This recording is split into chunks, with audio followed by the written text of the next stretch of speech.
This is the SOC Analyst agent inside Sumo Logic's SIEM. Instead of a queue of thousands of raw signals, the team works from a short list of insights that are already triaged automatically with a verdict attached to each one. That triage work used to fall entirely on a Tier 1 analyst. Now the agent does it all end to end, and for teams drowning in alert fatigue, that's a massive time saver. Here's what that looks like inside of our own SOC. Sumo Logic runs this ourselves. 100% of Tier 1 alerts are triaged end to end by the SOC Analyst agent, so humans never touch the benign noise.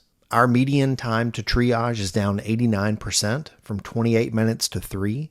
Mean time to respond on confirmed incidents is down 64%, and every analyst gets 25 hours a week back reinvested in hunting, detection engineering, and evaluation. Let's look at one of those insights. Here's one. It's a high severity, an AI verdict of malicious, and a high global confidence score. The AI verdict alone gives you a succinct read on the core problem. This is a ransomware infection.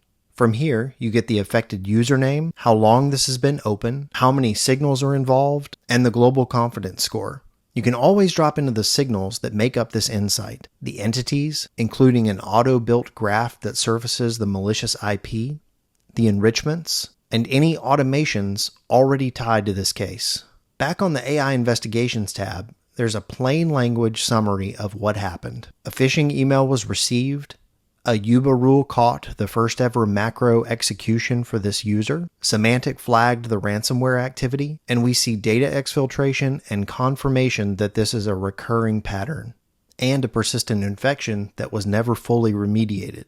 The key findings below lay out the evidence for why this needs to be dealt with urgently. The SOC Analyst agent has already built the case, the verdict, the evidence, the entities, and the blast radius. The question now is, what do you do with it? And that's where Mobot comes in.